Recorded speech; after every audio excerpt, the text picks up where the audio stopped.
السلام علیکم dear students. میں آپ کا اس آف لائن کلاس میں ویلکم کرتا ہوں. تو آج ہم ہسٹری کا پھر ایک چیپٹر پڑھیں گے جو کہ ہے، اس سے پہلے ہم نے وہ rise of nationalism in Europe وہ تو ہم نے کمپلیٹ کیا تھا جب کلاسز چل رہی تھی. تو آج ہم اس کا جو سیکنڈ یہ ہے chapter, that is nationalism in India. تو جب نیشنلزم یورپ کا جو امپیکٹ تھا وہ آلموسٹ ایوری کنٹری پر پڑا، ہر دنیا کے ہر حصے پر پڑا، تو انڈیا پر بھی اس کا امپیکٹ پڑ گیا. تو انڈیا میں جو کہ برٹش رول کے انڈر تھا، جو کہ فورن رول کے انڈر تھا بہت سالوں تک، تو یہاں بھی لوگوں میں کچھ وہ نیشنلزم کی فیلنگ شروع ہو گئی. تو اس کے لیے بہت سارے فیکٹرز ریسپانسبل ہے. لاسٹ ٹائم آپ نے پڑھا ہوگا 9th میں بہت ساری چیزیں. تو چونکہ برٹش جو تھے یہاں ٹریڈ کی غرض سے آئے تھے، انہوں نے وہ ایسٹ انڈیا کمپنی بنائی ہے، تو آپ نے پڑھا ہوگا. تو پھر دھیرے دھیرے انہوں نے کیسے پورے انڈیا پر قبضہ کیا، اور وہ یہاں کئی ڈیکیڈز تک، بلکہ سینچری تک یہاں پہ حکمران رہے. اور انڈیا جو یہاں کی پاپولیشن، ان کو سبجوگیٹ کیا، ان کو سیکنڈ کلاس سٹیزن کا درجہ تھا، یعنی انہوں نے مطلب پورا یہ کنٹرول لیا. تو انڈین نیشنل موومنٹ جو ہے اس کو ہم دو حصوں میں تقسیم کرتے ہیں. ایک حصہ پہلے جو سٹارٹ سے، یعنی 1857 سے 1918 یا 1919 تک، اور پھر 1920 سے ٹل دا اچیومنٹ آف انڈیپینڈنس. تو اس پہلا حصہ آپ نے پڑھا ہوگا 9th میں، اور یہاں ہم ڈیل کریں گے سیکنڈ پارٹ، دیٹس فرام 1919. تو چونکہ جو فرسٹ ورلڈ وار ہوا تھا اس نے بہت ساری چینجز اس کی وجہ سے آ گئی.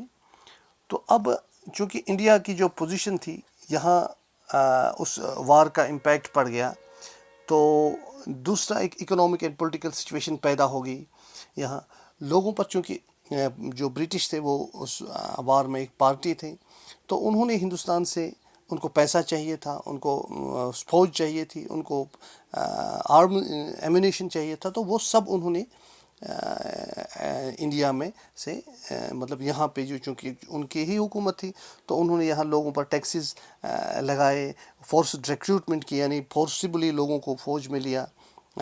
تو اسی طرح سے یہاں کیا ہوا، 1918 ٹو 99 اور 1920 ٹو 19 یہاں پہ کراپس فیل ہو گئی انڈیا میں بہت ساری جگہوں پہ، یعنی ایک فیمین کی صورت، فوڈ کی مطلب خوراک کی شارٹیج ہوگی.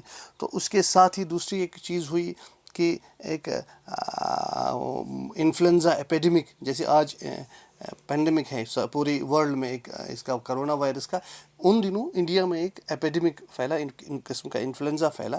تو اس سے تک کہتے ہیں کہ 1921 میں 12 to 13 million people perished as a result of famine, یعنی فیمین سے، یعنی قحط سالی سے، اور اس تعاون سے تقریباً 12 سے 13 ملین لوگ مر گئے. تو لوگوں کو لگتا تھا کہ اب چونکہ جنگ ختم ہوگی تو اب ہم پر یہ رحم کریں گے، تو ہماری استھتی ہماری پوزیشن جو ہے وہ تو کچھ ٹھیک ہو جائے گی. لیکن ایسا کچھ بھی نہیں ہوا. تو ان دا مین وائل ایک دور آیا، کیونکہ گاندھی جو موہن داس کرم چند گاندھی تھے، وہ اس سے پہلے ساؤتھ افریقہ میں وہاں لڑتے تھے، چونکہ وہاں وہ پریکٹس کرتے تھے قانون میں، مطلب اس میں. تو وہ 1915 میں آئے. تو یہاں آنے کے بعد انہوں نے جوائن کی یہ انڈین نیشنل موومنٹ. تو انہوں نے ایک نیا آئیڈیا دیا. انہوں نے کہا کہ نہیں، وائلنس سے نہیں، لڑائیوں سے نہیں، بلکہ اس نے ایک نیا طریقہ لایا، جس کو ایک نیا طریقہ ماس ایجیٹیشن کا. تو اس کا نام دیا اس نے ستیہ گرہ. ستیہ گرہ کا کیا مطلب ہوتا ہے؟ ستیہ گرہ کا یہ مطلب ہوتا ہے کہ نان وائلنٹ میجرز کے ذریعے سے دشمن کو فزیکلی اٹیک نہ کر کے مورلی ان کے کانشنس کو اٹیک کیا جائے مختلف طریقوں سے، تاکہ وہ کسی چیز پر آمادہ ہو جائیں، وہ ان کا ضمیر جاگے. اور تو اس نے اس میں یہ کہا کہ ٹروتھ اور نان وائلنٹ میتھڈ اس میں یوز کیے جائیں.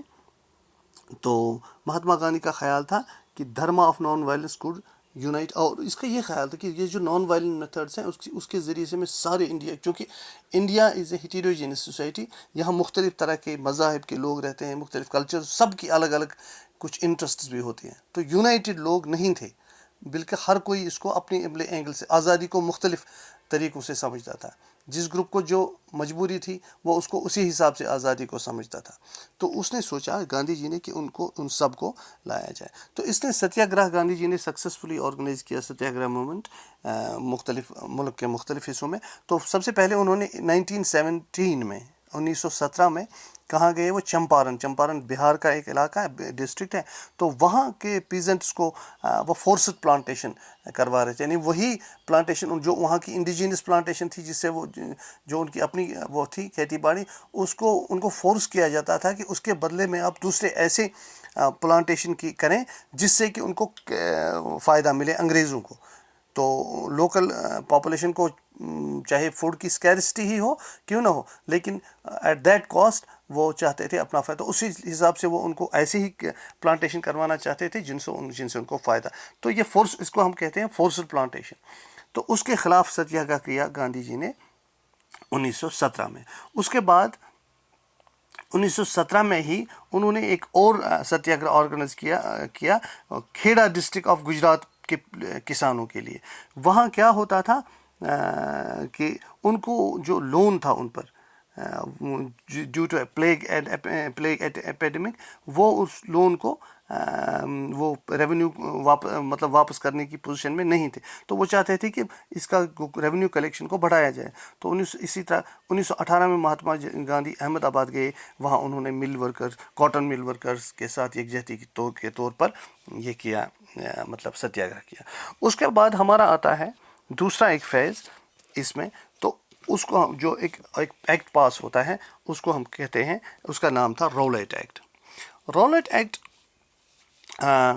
گاندھی جی نے 1919 میں یہ فیصلہ کیا کہ ایک نیشن وائڈ ستیہ گرہ اگینسٹ پرپوز. یہ رولٹ ایکٹ تھا کیا؟ یہ انہوں نے جلد بازی میں جو برٹش امپیریل وہ ہوتی وہ امپیریل لیجسلیٹو کونسل، تو حالانکہ انہوں نے ایک ایکٹ پاس کیا. اس میں ممبر انڈیا کے ممبر انہوں نے اپوزیشن کی تھی، لیکن اس کے باوجود اس کو پاس کیا گیا تھا. اس میں یہ تھا، وہ ایک ریپریسو لا تھا. تو اس میں کیا تھا کہ کسی بھی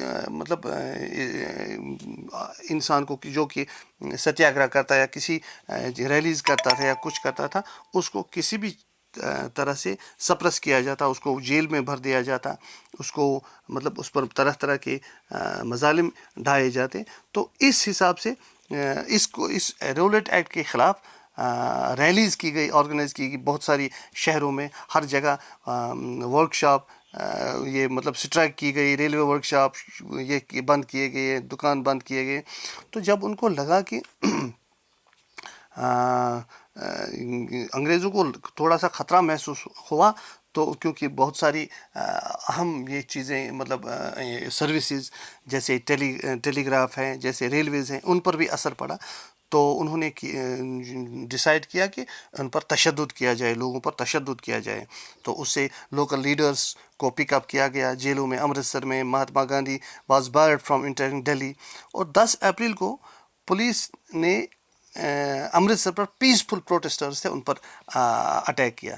تو اس اٹیک سے ان پر یہ کیا، فائرنگ کی. تو اس سے لوگ پرووک ہو گئے تھے، جس سے کہ اٹیکس ہو گئے بینکس پر. لوگوں نے بینکس پر اٹیک کیا، پوسٹ آفس پر، ریلوے اسٹیشن پر. تو اسی دوران مارشل لا ہوتا ہے جہاں پر فوجی لا ہوتا ہے. تو جنرل ڈوائر ایک جنرل تھے، انہوں نے کمانڈ سنبھالی. تو اس کے بعد 13 اپریل کو ایک واقعہ ہوا کہ لوگ جمع ہو گئے تھے. ایک امرتسر میں ایک باغ ہے، پارک ہے، اس میں جمع ہو گئے. اس کا نام ہے جلیاں والا باغ. تو کچھ لوگ پروٹیسٹ کرنے کے لیے آئے تھے گورنمنٹ کے ان نیو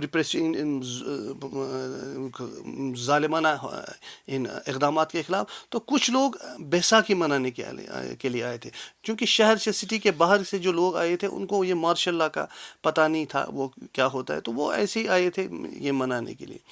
تو جنرل ڈائر جو ہے وہ اس میں داخل ہو گئے. اس نے یہ بلاک جو باہر جانے کے راستے تھے وہ بلاک کروائے. تو انڈسکرمنیٹ فائرنگ اس نے کی. تو اس میں بہت سارے لوگ سینکڑوں لوگوں کی اس میں جانیں چلی گئی. تو یہ ایک بدنام زمانہ ایک واقعہ ہے. انگریزوں نے جو یہ کیا تھا اس تحریک کو دبانے کے لیے، جس کو ہم کہ جلیاں والا باغ میسیکر کے نام سے جانتے ہیں. تو جب یہ خبر پھیل گئی جلیاں والا باغ اٹیک کی، تو لوگ باہر آ گئے سڑکوں پر. تو حملے ہو گئے پولیس پر، گورنمنٹ بلڈنگز پر. تو اس کے خلاف گورنمنٹ نے بھی ریپریسو میجرز اٹھائے. تو لوگوں کو پر بہت سارے ظلم کیے گئے. تو اس کے مطلب بہت سارے لوگوں پر سختیاں کی گئی. تو مہاتما گاندھی کو یہ اسٹرائک جو ہے، یہ مومنٹ جو تھی وہ کال آف کرنی پڑی. تو مہاتما گاندھی نے پھر سوچا کہ نہیں، یہ تحریک ہے، اس کو ایک براڈ بیسڈ موومنٹ بننا چاہیے. اس میں ہم سب ہندو مسلم کو اکٹھا کیا جائے. تو گاندھی جی کو ایک آئیڈیا آیا کہ ادھر مسلمانوں کے ساتھ ایک مسئلہ ہوا تھا. اوٹومان امپائر جو تھی ترکی کی، وہاں خلافت چل رہی تھی. وہاں مسلمانوں کا خلیفہ، یعنی پورے دنیا کے مسلمانوں کا سربراہ ہوتا تھا. تو اس کو ہٹایا گیا. تو اس کے خلاف ایک تحریک اٹھی تھی، اس کا نام تھا خلافت موومنٹ. تو گاندھی جی نے مسلمانوں کے ساتھ مل کر اس میں جو خاص طور پہ ایک خلافت کمیٹی بنائی. اس میں جو علی بردرز تھے، محمد علی اینڈ شوکت علی، ان کے ساتھ مل کے گاندھی جی نے ایک موومنٹ بنائی. اس کا نام تھا خلافت موومنٹ. تو اس سے مقصد گاندھی جی کا یہ تھا کہ ہندو اور مسلمان یونائٹ ہو جائیں اور پھر کلیکٹیولی انگریزوں کے خلاف لڑیں.